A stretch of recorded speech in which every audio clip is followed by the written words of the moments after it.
padu dengan namanya saja ketahuan, Pak. Itulah mengapa dalam kitab-kitab apapun, kitab hadis mesti ada bab tentang pemberian nama. Kenapa? Nama itu adalah dia semacam alat kontrol, Pak. Nama itu alat kontrol. Kayak antum kalau ada saluran air gitu, itu oleh ahlinya pasti dibuatkan tempat untuk kontrol, betul ya? Pasti dibuatkan alat kontrolnya. Jadi nanti kapan-kapan ada mampet, dia akan kontrol di tempat-tempat alat kontrol itu. Dia tahu, karena ini alat kontrolnya. Salah satu alat kontrol yang diberikan dalam Islam adalah nama.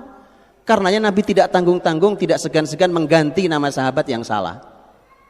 Karena ini alat kontrol hidup kita, salah satunya. Ya.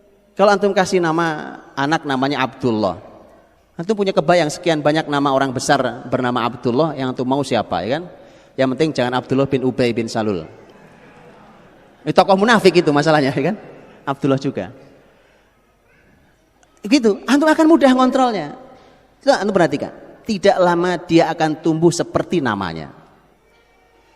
Jadi antum mudah, begitu dia tumbuh sekarang usia berapa, antum akan katakan, aku tahu nak, sekian tahun ke depan kau akan punya sifat seperti ini.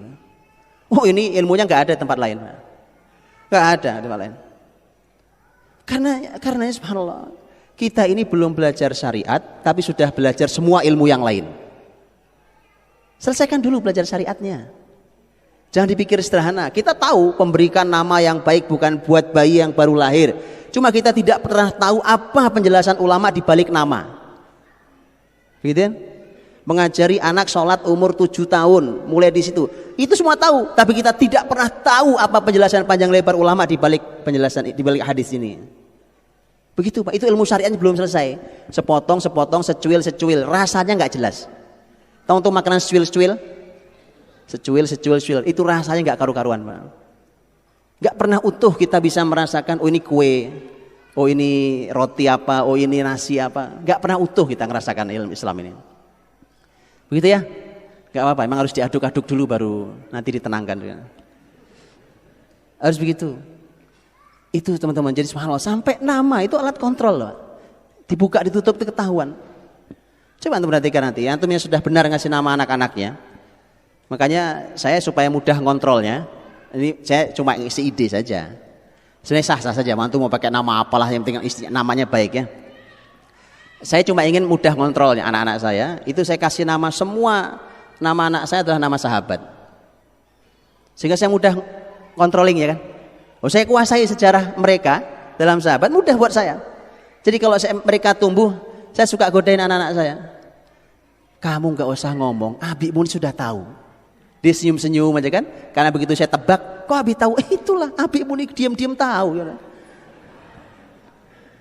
Jadi makin lama saya makin sakti di depan anak saya, Pak. Iya. Padahal mudah sekali. Begitu dianalisa tuh kan, makin lama dia makin seperti namanya. Lihat itu.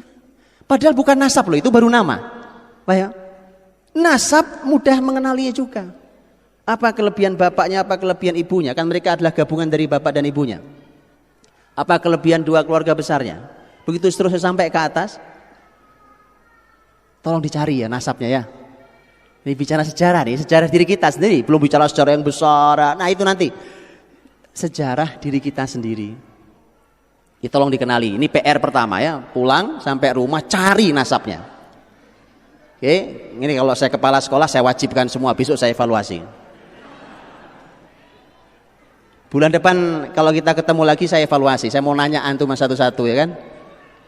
Apa yang sudah antum lakukan dengan nyari nasab masing-masing sampai ketemu hasabnya. Cari nasab sampai ketemu hasabnya. Paham ya? Nanti antum akan mudah menyimpulkan di diri antum, di diri anak-anak antum ada kebaikan itu. Mudah ya? Mudah. Itu di situ baru antum paham. Mengapa sih syariat sibuk sekali menjaga nasab? Memang nggak ada yang lain lebih penting daripada nasab gitu? Masalah nasab dijaga betul. Satu dari 5 hal yang sangat asasi, sangat mendasar. Kita menyebutnya hak asasi, ya. Ini salah satu dari 5 hal yang asasi dalam Islam. Nasab itu. Baik. Teman-teman rahmati Allah SWT, kita akan kembali kepada kehidupan manusia terbaik yang itu akan dikembalikan dengan izin Allah Subhanahu wa taala di masa ke depan kita ini. Makanya Kenapa kita kumpul, kita mencoba menggalinya untuk mengembalikannya. Untuk mengembalikannya tentu kita tidak akan pernah sesempurna yang ada, yang pernah berlalu. Tapi seperti kalimat Imam Syafi'i rahimahullah bahwa ya kalau tidak seperti mereka, bermirip-miriplah seperti mereka. Ya, jadi kalaupun nggak sama persis ya minimal mirip ya. Kan kalau mirip sahabat Abu Bakar kan menarik sekali ya kan. Mirip Abdurrahman bin Auf kan luar biasa. Kan mirip Usamah bin Zaid, mirip Aisyah, mirip Fatimah, mirip, luar biasa. Baik. Rasulullah SAW itu Rasul itu kita tahu oleh Allah dibekali kurikulum itu cuma Quran, Pak. Nabi punya kurikulum apa saja kurikulumnya?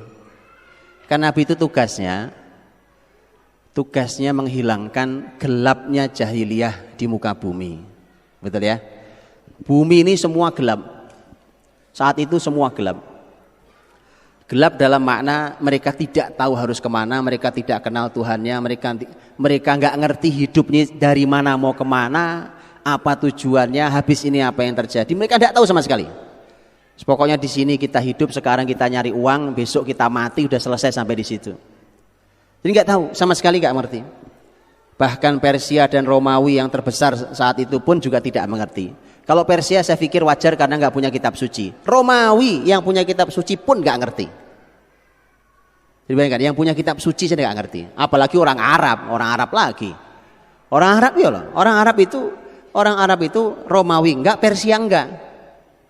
Mereka tidak Romawi enggak, Persia enggak. Akhirnya ya sudah, apa saja disembah ya kan? Patung dia buat hari disembah ya kan? Patungnya dikencingi sama musang. Baik, Tuhannya dikencingi sama musang, besok dia ganti Tuhannya, dibikin yang lebih baru lagi. Nemu batu bagus banget disembah jadi Tuhan. Dia lewat ada batu lebih indah, Tuhan yang lama ditinggal, ganti Tuhan yang baru. Sudah nggak ada yang normal, hidup itu nggak ada yang normal. Tapi itu orang cerdas-cerdas, jangan salah. Itu bukan orang bodoh, Bang. Antum pelajari sejarah Walid bin Mughirah, sejarah Abu Jahal. Antum pelajari, itu bukan orang sembarangan. Itu orang cerdasnya luar biasa. Cerdasnya luar biasa. Urusan ekonomi, mereka kuasai perdagangan dari mulai jalur Hijaz itu, Jazirah Arab dari utara sampai selatan, dari Syam masuk Persia sampai Yaman dia kuasai jalurnya. Hebat, Pak. Kita kan dagang nggak jauh dari Dago sampai situ doang kan. Itu makanya saya bilang ini nggak sembarang orang, tetapi tergelincir cara berpikirnya. Di mana nemu batu dia sembah, di mana nemu kayu dia sembah, di mana nemu pohon jadi Tuhan. Sudah nggak logis. Begitu. Untuk itulah teman-teman, Rasul yang tugasnya sebesar itu, satu bumi tugasnya. Satu bumi, diutuslah seorang nabi ummi pula. An-nabi al-ummi. Nabi tidak bisa baca tulis. Terus gimana tulisan? Antum-antum Masya Allah ahli ilmu, pandai membaca ya kan. Dan memang kita diperintah dalam Islam, Iqra bismi rabbikal ladzi khalaq. Nabi SAW ummi, dan itu ada hikmah besar Allah kenapa Nabi harus ummi. Tapi Nabi yang ummi itu ternyata memang untuk melindungi Nabi ini agar tidak tercampuri, terkotori oleh literatur manapun kecuali literatur yang ditalakikan oleh Allah melalui Jibril. Hari ini kan karena kita pinter baca ya kan, semua dibaca. Akhirnya nggak jelas saringannya, jebol semua. Bukan tidak boleh baca. Baca itu, belajar ilmu itu ada aturannya, betul ya?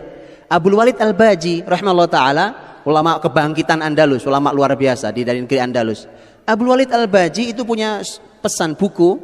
Buku itu adalah pesan Abdul Walid Al-Baji untuk kedua putranya. Ditulis nasihatnya Abdul Walid Al-Baji untuk dua putranya. Salah satu nasihatnya tentang ilmu filsafat gitu. Dia katakan, nak, jangan pelajari filsafat. Karena kau masih kecil, imanmu belum kuat. Nanti kalau imanmu sudah kuat, ilmumu sudah bagus, silahkan pelajari filsafat. Karena filsafat itu otomatis akan jatuh di matamu. Lihat, saya cuma ingin nukilkan, saya tidak bicara filsafatnya itu, kapan-kapan kita bicara boleh kan. Cuma yang saya katakan adalah belajar ilmu itu ada urutannya, Pak. Ada urutannya. Saya dulu ingat waktu masih SD itu, saya masuk kamar orang tua saya, sambil tengkurap gitu saya ngambil buku karena ayah saya itu penggemar buku, jadi walaupun di kampung nggak ada listrik, di kampung saya itu nggak ada listrik, tapi bapak saya punya perpustakaan. Wallahu a'lam mungkin satu-satunya orang yang punya perpustakaan dan sangat banyak bukunya. Gak ada listrik di kampung gitu, jadi membaca itu harus sudah dihentikan ketika maghrib tiba, ya kan? Udah nggak ada lampu, kecuali pakai lilin atau pakai lampu nih. Saya ngambil buku, saya ingat bukunya warna hijau gitu ya. Saya SD waktu itu, saya baca nggak paham saya. Apa maksudnya buku ini kan? Saya bicara ke ayah saya, Pak ini kok aku nggak paham ya baca buku ini. Jawaban beliau, bukunya tutup nak, kau baca buku yang lain, nanti suatu hari kau paham buku ini. Itu kan. Ilmu itu ada enggak? Sekarang kan karena kita ingin disebut sebagai orang yang berwawasan, semua dibaca kan? Bahwa berurutan ilmu itu kayak apa kita nggak jelas. Baik, karena Nabi Muhammad tugasnya sangat berat, sebumi dibuat Allah menjadi ummi. Dan banyak hikmahnya. Salah satunya tadi, karena beliau ummi, beliau tidak mendapatkan banyak literatur dari tempat lain kecuali apa yang beliau dengar. Karenanya talaki yang diberikan oleh Jibril dengan wahyu yang disampaikan melalui Jibril itulah, maka Nabi SAW punya satu-satunya literatur yang Allah berikan adalah wahyu, baik itu berupa Al-Quranul Karim ataupun berupa hadis yang kita kenal. Yang jelas satu literaturnya itu wahyu. Ternyata yang paling mudah kita lacak karena itu satu kitab sendiri yaitu Quran, mushaf kita. Kalau hadis kitabnya banyak sekali ya. Itu lain kali kita juga bicara. Tapi ini mushaf ini mudah dilacaknya. Mushaf kitab suci Al-Munazzal yang diturunkan dari Allah Subhanahu wa taala itu Al-Mu'jizat ini mudah sekali kita melacaknya. Bahwa inilah kitab yang tibyanan likulli syai', yang menjelaskan segala sesuatu. Inilah kitab yang ma farratna fil kitabi min syai'. Inilah kitab yang tidak ada yang tidak kami jelaskan di kitab ini. Gak ada yang diabaikan dalam penjelasannya. Dan inilah yang disebut juga wa tafsil kulli syai'. Inilah yang menjelaskan detail segala sesuatu. Itu jaminan-jaminan Quran, Pak. Quran memberikan jaminan-jaminan tentang Quran sendiri dengan bahasa-bahasa itu. Artinya, Rasul punya PR sebesar itu, kemudian oleh Allah dikasih panduan. Muhammad nih panduannya. Baik. Setelah itu Nabi tidak bisa sendiri. Makanya Nabi merekrut sahabat-sahabat. Mulailah dibina 1, 2, 3, ditelateni sahabat-sahabat. Enggak apa-apa, mulainya 3, 4, 5 ya. Memang tidak pernah banyak mulai itu. Makanya saya bilang ini kebanyakan sudah. Ini sudah kebanyakan, ya kan? Saya pernah bilang kan di sini juga. Saya pernah sampaikan di masjid yang waktu sebelumnya, saya ingat saya. Saya katakan, masa segini nggak bisa mengubah Bandung? Banyak ini, Pak. Ya kan? Tapi memang harus jelas panduannya, strukturnya harus seperti apa. Nah Rasulullah SAW begitu memulai mendapatkan sahabat, modal awalnya kan juga cuma sedikit. Itulah apa yang dilakukan oleh Nabi. Pakai panduan apa Nabi membina sahabatnya? Panduan wahyu.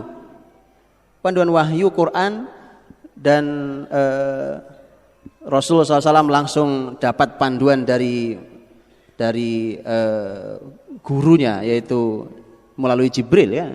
Jibril sang guru yang nelateni. Antum tahu bagaimana Nabi belajar sholat? Nabi pertama kali belajar wudhu, belajar sholat, belajar tahu kapan waktu sholat masuk, kapan waktu sholat berakhir. Itu gurunya Jibril. Jibril gurunya, Masya Allah. Dan cara Jibril ngajar itu inspirasi mahal untuk pendidikan hari ini sebenarnya. Jadi kalau ada di antara antum yang siap buat tesis, disertasi, menarik tuh Pak. Oh iya Pak. Ya, metode pengajaran versi Jibril. Wah, itu saya kira ditolak di kampus antum. Kecuali kalau dosen pembimbing Ustaz Maman, nah baru Pak terima. Nanti saya dorong untuk diterima, Pak. Oh, menarik, Pak.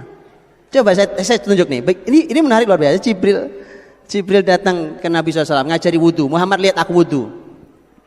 Wudu ditunjukkan, ditiru sama Nabi SAW. Ditiru wudu. Oh begini cara